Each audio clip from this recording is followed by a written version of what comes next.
This piece of Lisa is being brought to you by Mutual Security Credit Union. Find out more at mscu.com. You know, we've made a lot of strides in this country in the last 50 years or so. The women's movement has, led initially by Gloria Steinem and Betty Friedan and Billie Jean King and a host of other wonderful, prominent women who gave up an awful lot of their time, energy, and very often family lives in a time when women really couldn't have it all, despite euphemisms to the contrary. And yet, we find that even though now 3 college degrees are earned for every 2 by a man, women make 85% of purchasing decisions. They comprise nearly 50% of the workforce, but hold only 18% of corporate boards of S&P companies. So if you do the math and I do the math, there appears to still be a significant underrepresentation of women at the highest echelons of corporate governance. Why does this matter? Well, let's talk with Aditi Mohapatra. She wrote a fascinating article in Forbes Women called, "Are There Really Boards with No Women?" Of course, the answer is yes. Welcome, Aditi, to the Lisa Wexler Show today. Thank you so much for having me. It's really a pleasure. First of all, I must ask you your name. What is the origin of that very fascinating name? Yeah, sure. My family is from India, so it's an Indian name. And what does Aditi mean? Like, how would you translate it? It generally translates to the mother of the sun.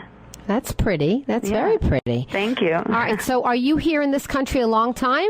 Yeah, I was born and raised Floridian, actually. So, yeah, I'm from Florida, but my parents were from India. Okay, fantastic. All right, so Aditi, you've made it your work. I won't say your life's work because we all have long lives and you sound very young. But you've made it your work to be a senior sustainability analyst with a company called Calvert Investments, which I never heard of. And who are they, by the way? Sure. We're a sustainable and responsible investment company based in Bethesda, Maryland, actually. So we look at both traditional financial metrics before considering a company for investment, but then we also look at their environmental, social, and governance performance. And so it's what we call double diligence to really invest in sustainable and responsible companies. I need to talk to you off the air. Sure. I do, and I'll tell you why, because I'm a member of a women's group that's going to be hopefully making some big headway, and that's part of our founding principles in terms of our mission, not about money, but about what we're doing in the world. So I definitely want to speak to you off the air. Absolutely. Okay. So now, Aditi, the telephone number for you to call in if you've got a question for this very brilliant woman is 203-845-3044. So after I've read all these statistics about the underrepresentation of women on boards, flesh them out a little bit for me. Are we talking about across the board, small businesses as well as larger? Where do the statistics look better or worse for women? Sure. The statistics definitely in terms of boardroom representation look much better as we look at the larger companies within the U.S. So where the bright side is that women out of the top 100 companies make up 18% of director positions. That's actually on the better side. When you look at kind of the largest 2,000 companies in the U.S., 900 out of the largest 2,000 have no women on their board of directors whatsoever. Okay. Wait. We have to repeat that, please. Please repeat that, because that's really staggering. It's what, 40%? Yeah. It's and they have absolutely no women on their board of directors. So it's definitely a space that women are making some strides, especially when you get to the larger companies where those board positions are more prominent and more, looked upon by the general public. There are some women in those positions. But as you go into the kind of smaller companies, there really is a real lack of women in corporate leadership. And the reason that this matters is you cite a McKinsey study called Women Matter, which found that, according to your article, that companies with the highest share of women on executive committees outperformed those with all male executive committees by 41% in terms of return on equity and 56% in operating results. Right. And that's one study of a slew of studies that have kind of built this entire business case for boardroom diversity. And there's a number of studies that kind of say what we all know, that women will contribute directly to the bottom line of a company. And that's why, as investors, we're definitely very concerned that there is not this representation of women in these high up positions within corporate America. But in general, I think everyone, as both a social justice and business case issue, should be concerned. So tell me why do you think, you're a woman, I'm a woman, but give me a guess as to why you think there is such an improved performance when women are on corporate boards. Sure. I mean, I think that, really bringing different perspectives to bear on these really important issues that company boards are looking at is very critical. I mean, a number of the companies that I point out in this article are companies that directly target and market women in terms of how they generate their revenues and for a majority of their employee base.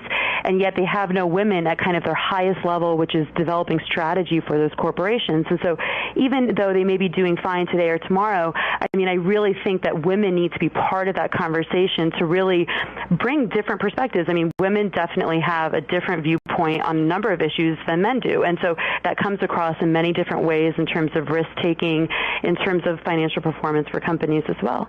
Well, and you say in terms of risk-taking, women, in terms of the studies I've read and knowing my own personality and knowing my friends, with rare exceptions, women in fact tend to be less impulsive as a whole and less risk-taking as a whole than men. Right, and that has come across also in studies. That there's been studies about women as CFOs, as chief financial officers of companies, and that they tend to be more conservative in their financial reporting practices, which develops more trust with their investors. There's also been studies of other foreign companies that have shown that women tend to balance their risk-taking behavior, especially when it was during the economic crisis. So, we definitely think within companies that those types of behaviors are very important.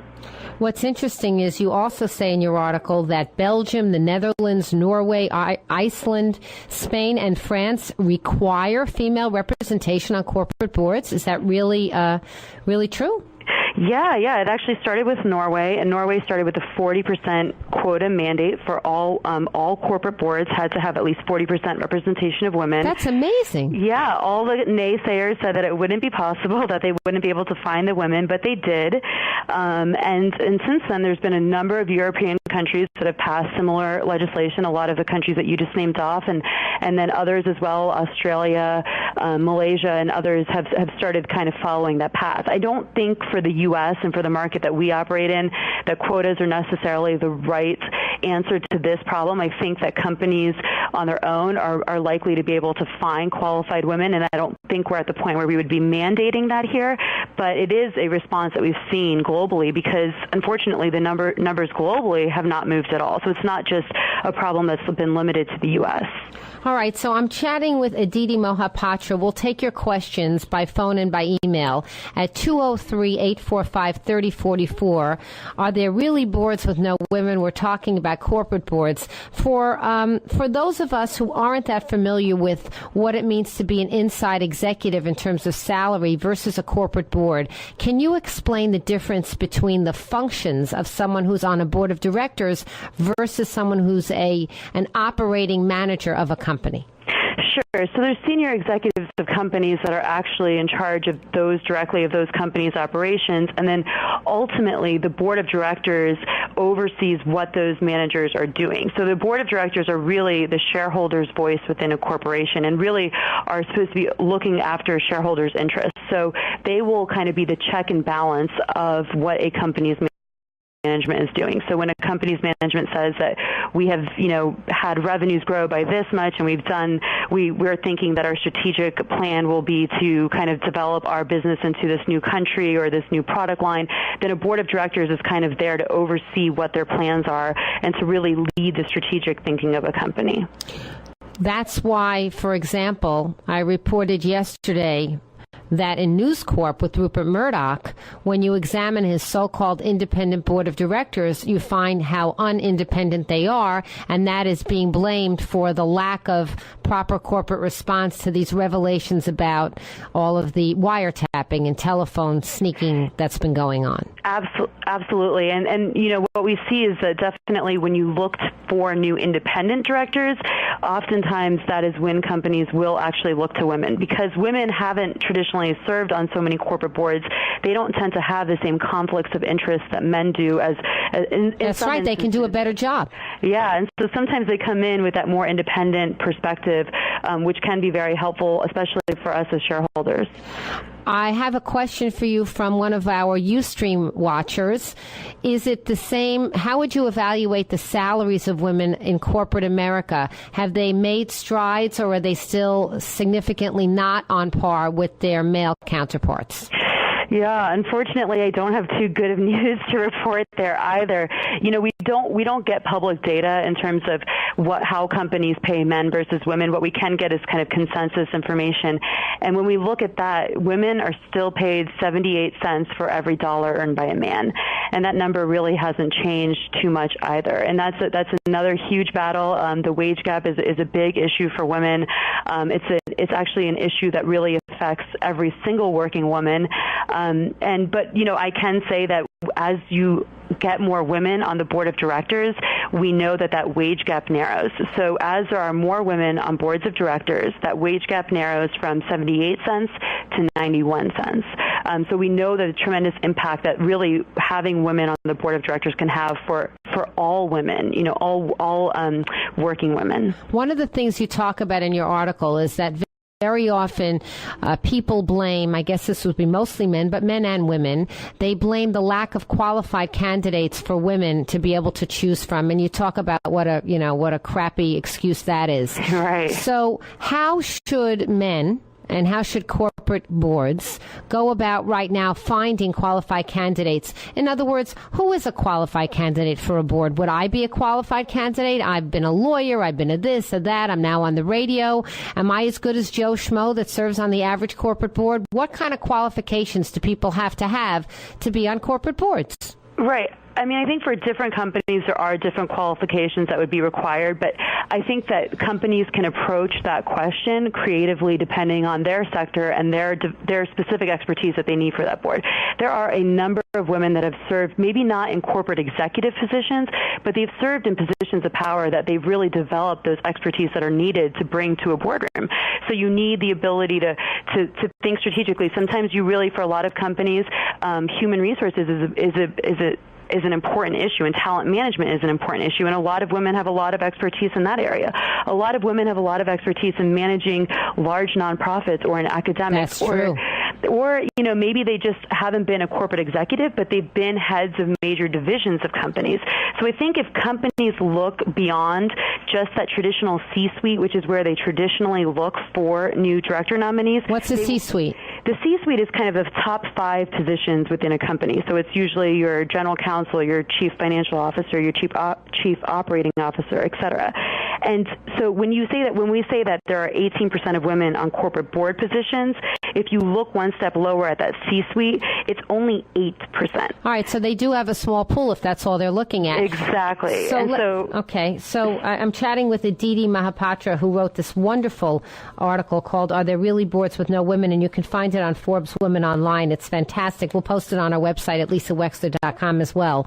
And we're chatting about the underrepresentation of women on boards. A staggering 900 of the top 2,000 companies in this country don't have any women on their boards at all. You know, I would argue, Aditi, that a woman who raises a few kids and is the head of her PTA is probably just as competent as your average board director to handle just about any challenge associated with the job. Right. I mean, I agree. I mean, I think that there are tremendous, you know, I don't think that companies value the time that a woman takes off to raise a family. It is a significant commitment. It's definitely leadership skill building, and, you know, and I mean, a company should look to a diverse, value set when they're assessing director candidates. I want to thank you very much for being on the show and bringing attention in such a scholarly way to this important issue, because, you know, we don't get better unless we know about it, and, you know, we got to talk about it. So absolutely. I mean, one of the biggest things is to be informed, you know, so I'm glad that we were able to share some of this information today. Yeah, it's really very high quality information. Aditi Mohapatra, if people want to find you, it's spelled ADITI Mohapatra, and the article, Are There Really Boards with No Women?, will post on lisawexler.com, and then you can find out exactly how to reach you. Aditi, thanks so much, and stay on the line. I want to talk to you. Okay, thank you. All right. You've just been listening to A Piece of Lisa. If you'd like to listen to the whole 2-hour show, please go to lisawexler.com, where all shows are archived. And do follow me on Twitter at Lisa Wexler. Thanks for listening.